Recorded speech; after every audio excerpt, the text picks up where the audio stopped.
नमस्कार प्रिय दर्शकों। मैं शीतल सोलंकी आप सभी का फिर से स्वागत करती हूँ अपने नए YouTube channel Sheetal vlog and more में। दीपावली जो भारतीय पर्वों में से एक है। विभिन्न धार्मिक एवं सांस्कृतिक परंपराओं के तहत इसे मनाया जाता है। यह भगवान श्री राम के अयोध्या लौटने के दिन की खुशी में मनाया जाता है, जब लोगों ने उनका स्वागत दीपों से रोशनी कर किया था। साथ ही दीपावली को एक प्रकार से आत्म ज्योति का सिंबल भी माना जाता है, जिसका अर्थ है आत्मा के अंधकार से उजाला करना। यह एक सामाजिक और पारिवारिक मिलन का भी अवसर होता है, जहाँ पर लोग एक दूसरे के साथ प्यार और समर्थन का आदान प्रदान करते हैं। इस दिन लोग अपने घरों को दीपों से सजाते हैं। इन दीपकों की रोशनी गांवों, कस्बों, शहरों, नगरों और पूरे देश में छा जाती है। इन दीपकों की रोशनी को ही दीपावली कहा जाता है या दियों का त्योहार कहा जाता है। इस पर्व पर भी सत्यनारायण जी की कथा, माता लक्ष्मी जी की पूजा और सजग रहने का संकेत भी माना जाता है। दीपावली पर्व 5 दिनों का त्योहार होता है, जिसका पहला दिन धनतेरस के रूप में मनाया जाता है। प्रिय दर्शकों, तो आज दीपावली त्योहार का प्रथम दिन है और जिसे हम धनतेरस के रूप में मनाते हैं। तो आज मैं धनतेरस की पूजा विधि आप लोगों के साथ में शेयर कर रही हूँ और आप वीडियो के अंत तक जरूर बने रहिएगा। शाम हो चुकी है और पूजा का टाइम भी नज़दीक है, धनतेरस पूजा का। तो सबसे पहले धनतेरस पूजा की शुरुआत मैं दीपकों से करूँगी। अंधेरा होने पर घर को जगमगाना तो अति आवश्यक होता है। तो दीपावली का यह प्रथम दिन जगमगाते दीपकों के साथ हम रोशनीमय कर देंगे और घर का कोना-कोना, घर का आंगन सभी हम दीपकों से सजा देंगे। यहाँ पे सारे दीपकों को मैंने प्रज्वलित कर लिया है और साथ ही कुमकुम और अक्षत डाल दिए हैं और घर के सारे कोने और आंगन को सजा दिया है। यहाँ पे सर्वप्रथम पूजा में हम कलश की स्थापना करते हैं, तो कलश में डालने के लिए यहाँ पे कुछ सामग्री ली है मैंने। हल्दी गांठ है और कमलगट्टा, लौंग, इलायची, अक्षत, रुपया और सुपारी है। साथ ही हम कलश में दूर्वा और सुगंधित इत्र और फूल डालेंगे और यहाँ पे पूजा के लिए 3 लोटों में जल भर लेंगे, जिसमें से एक कलश की स्थापना के लिए जल होगा, एक कलश भगवान के स्नान आदि के लिए और दूसरा कलश भगवान के भोग के लिए होगा। तो चलिए शुरू करते हैं आज की यह पूजा विधि। तो सर्वप्रथम यहाँ पर मैंने गेहूं को इस प्रकार से बिछा लिया है और इसी पे मैं कलश की स्थापना करूँगी। कलश में मैंने जल और साथ ही गंगा जल पहले से ही भर लिया है और दूर्वा डाल दी है मैंने वहाँ पे और पुष्प डाल दिया है, इंद्र डाल दिया और अब मैं ये सामग्री डालूँगी जो मैंने आपको पहले बता दी थी। और कलश में मैंने स्वास्तिक का चिन्ह ऐसे बना लिया है रोली से। अब कलश में हम मोली बाँध देंगे और साथ ही कलश में हम रखेंगे आम के पत्ते, जिसे मैंने रोली और चंदन से तिलक करके इसे सजा लिया है। यहाँ पे मैंने 11 आम के पत्ते लिए हैं। आप चाहे तो 5, 7, 11, 21 भी ले सकते हैं। आम के पत्ते ना हो तो अशोक के पत्ते ले सकते हैं और अगर आम के अशोक के दोनों के ना हो तो पान के पत्ते का भी इस्तेमाल किया जा सकता है। नारियल में इस प्रकार से हम नाड़े को लपेट देंगे और कलश की स्थापना के लिए वरुण देव का आह्वान करेंगे। कलश में काफ़ी सारे देवी देवताओं का वास होता है, तो सभी को आमंत्रित कर कलश की तिलक करके स्थापना कर देंगे। कलश स्थापना के बाद हम सर्वप्रथम गणेश जी की स्थापना करेंगे और गणेश जी की यहाँ पे ठोस प्रतिमा अगर ना हो तो फोटो से भी काम चल जाएगा और मेरे पास ठोस प्रतिमा है इस टाइप से गणेश जी की, तो मैं उसका यहाँ पे अभिषेक करूँगी। और यहाँ पे मैंने लाल आसन बिछा लिया है गणेश जी के लिए और शुद्ध जल से यहाँ पे सुगंधित जल लिया है मैंने, क्योंकि दूध और दही से अभिषेक मैंने सुबह ही कर लिया था। तो यहाँ पे अब मैं शुद्ध जल से अभिषेक करूँगी, सुगंधित जल से, जिसमें इत्र, पुष्प आदि डालकर हम गणेश जी का स्नान करवा देंगे। और यहाँ पे सर्वप्रथम गणेश जी को चंदन और अक्षत लगाएंगे। बाद में सारी सामग्री गणेश जी को चढ़ाएंगे। साथ ही कलावा समर्पित करेंगे गणेश जी को। गणेश जी को वस्त्र रूपी कलावा समर्पित करने के बाद हम यहाँ पे जनेऊ समर्पित करेंगे। जितने भी हम धनतेरस के दिन भगवान का यहाँ पे विराजमान करेंगे, देवता का विराजमान करेंगे, तो सारे देवताओं को हम जनेऊ ज़रूर समर्पित करेंगे।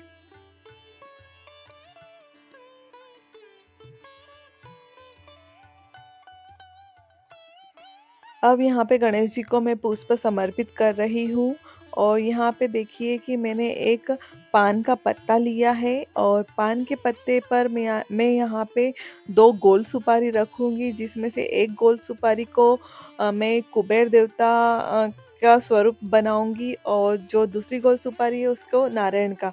दोनों सुपारियों को स्नान आदि करवा कर यहाँ पे सबसे पहले हम चंदन और अक्षत से तिलक कर देंगे। बाद में सारी सामग्री समर्पित करेंगे जो भी हमारी पूजा में रखी थी हमने थाल में, और यहाँ पे अब कलावा समर्पित करेंगे। वस्त्र स्वरूपी कलावा यहाँ पे दोनों भगवानों को हम समर्पित कर देंगे और साथ ही हम दोनों भगवान को जनेऊ समर्पित करेंगे। जनेऊ जरूर समर्पित कीजिएगा।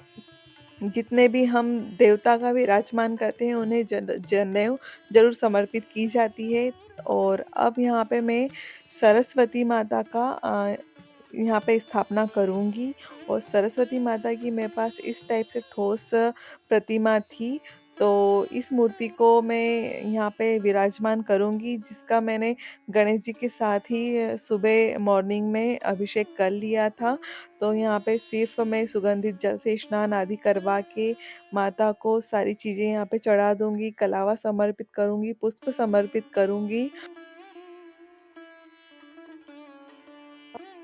सरस्वती माता की स्थापना के बाद अब मैं यहाँ पे स्थापना करूँगी लक्ष्मी माता की, और यहाँ पे मैंने इस प्रकार से एक फ़ोटो का पोस्टर लिया है माता जी का, जिसे फ्रेम करवा लिया था। अब यहाँ पे लक्ष्मी माता को स्नान आदि करवा कर यहाँ पे जैसे गणेश जी है और सरस्वती माता है, साथ में इनका भी तिलक करूँगी लक्ष्मी माता के साथ में। तो माता रानी को सबसे पहले मैंने यहाँ पे रोली का तिलक किया है। बाद में मैं सारी चीज़ें यहाँ पे समर्पित करूँगी, जितनी भी सामग्री थी पूजा की थाल में माता जी के लिए, वे सारी मैं यहाँ पे माता जी को समर्पित करूँगी और कलावा समर्पित करूँगी साथ में यहाँ पे। और वस्त्र स्वरूप में मैं यहाँ पे माता के लिए ये चुन्नी लेके आई थी। तो इस टाइप से मैं चुन्नी माता जी को यहाँ पे ओढ़ा दूँगी। और यहाँ पे आप देख सकते हैं कि मैंने है ना हल्दी की गांठ चढ़ाई है, और यहाँ पे जो कि पंडित जी जिसे हम सभी जानते हैं प्रदीप जी मिश्रा के नाम से, सीहोर वाले, तो उन्होंने एक उपाय बताया था। तो यहाँ पे मैंने उनके उपाय के तहत मैंने यहाँ पे है ना 7 हल्दी की गांठ ली है और यहाँ पे पंचमेवा चढ़ाया था मैंने। और यहाँ पे 5 मैंने कमल गट्टे लिए हैं, और कमल गट्टे अगर ना हो तो हम 5 कमल के फूल भी ले सकते हैं, पर आजकल कमल गट्टे आसानी से मिल जाते हैं। और अब मैंने यहाँ पे लिया है पीली सरसों, और साथ ही मैंने लिया है खड़ा धनिया, और अब मैं यहाँ पे पुष्प समर्पित कर रही हूँ।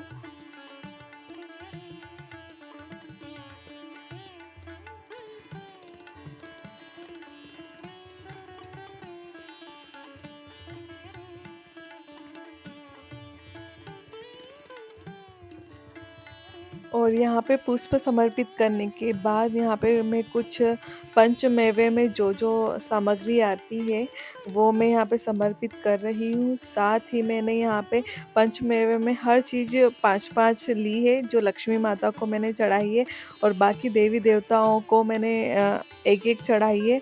और यहाँ पे अब मैं सारे देवी देवताओं को सुगंधित इत्र लगा दूँगी। इत्र लगाना अति शुभ माना जाता है, और लक्ष्मी माता को अगर गुलाब का इत्र लगाया जाए तो वे अति प्रसन्न होती है। अब मैं यहाँ पे मिट्टी का एक दीपक ले लूँगी, जिसका साइज़ मैं थोड़ा बड़ा रखूँगी, क्योंकि माता रानी का जो लक्ष्मी माता का जो दीपक होता है वो अखंड जलता है पूरा रात भर। तो ये तेल का दीपक है जो कि माता रानी के उल्टे हाथ पर ही लगाया जाता है और इसकी लंबी बाती रखी जाती है। माता रानी को सभी को लंबी बाती का ही दीपक लगाया जाता है और साथ ही यहाँ पे मैं माता रानी के सीधे हाथ पर घी का दीपक रखूँगी। लक्ष्मी माता को 2 दीपक लगते हैं, तेल का और घी का। तो यहाँ पे दोनों दीपक मैं अखंड ज्योत की तरह रखूँगी, जलाऊँगी। तो यहाँ पे मैंने एक दीपक में तेल और घी रख लिया है। अब मैं यहाँ पे दीपक में कुमकुम और अक्षत और पुष्प डालकर दीपक की पूजा कर दूँगी और इस पूजा का साक्षी दीपक ही होंगे। तो उनसे हम दीपक देवता से अपील करेंगे कि हमारी पूजा का साक्षी बने वो और हमारी पूजा को सफल बनाएँ। और अब मैंने यहाँ पे कपूर से आरती की है, धूप भी यहाँ पे भगवान को दिखा दूँगी मैं सभी देवी-देवताओं को। कपूर से आरती करना बहुत ही ज़रूरी होता है, धूप दिखाना भी।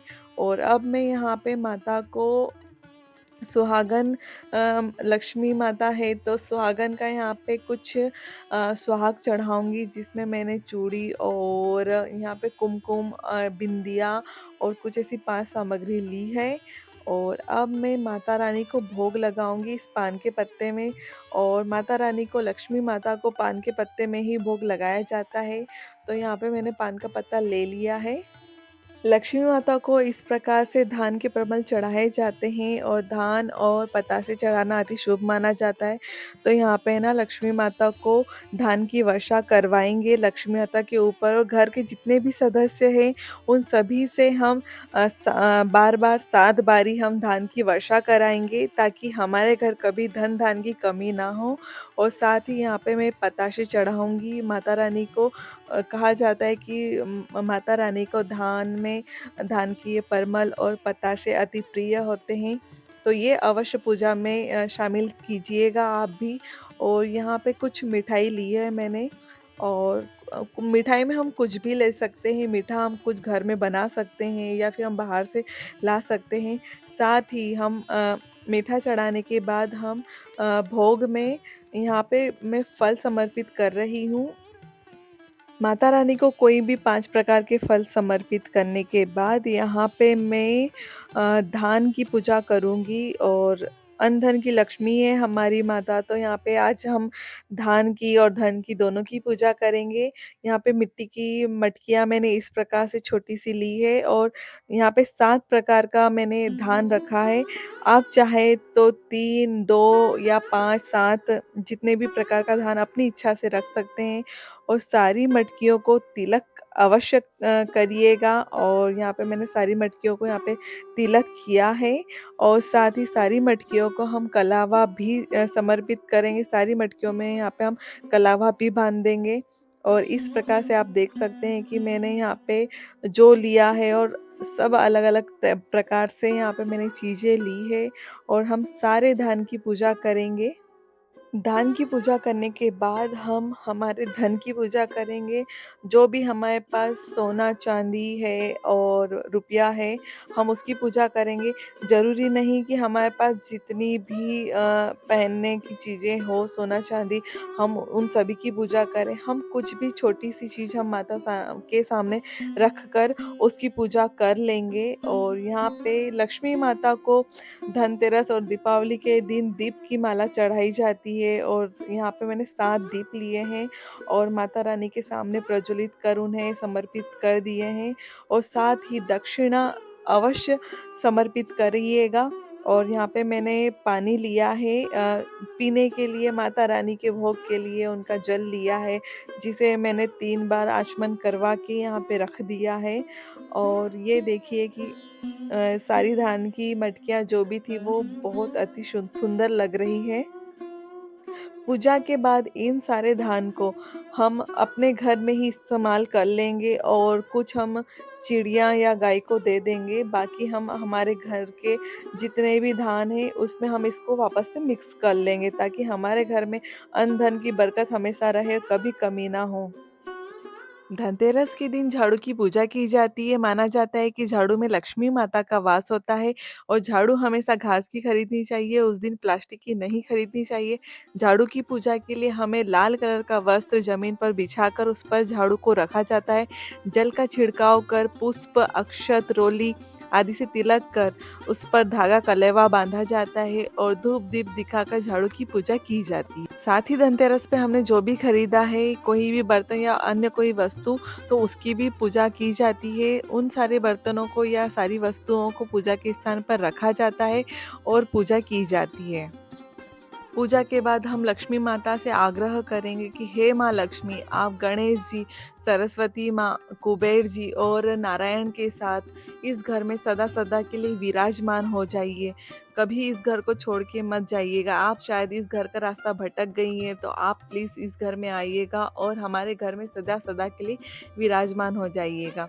अगर आप सभी को ये ब्लॉग पसंद आया है तो प्लीज़ मेरे चैनल को सब्सक्राइब कीजिएगा, वीडियो को लाइक कीजिएगा, शेयर ज़रूर कीजिएगा। मिलते हैं नेक्स्ट ब्लॉग में कुछ नए वीडियो के साथ। Bye bye.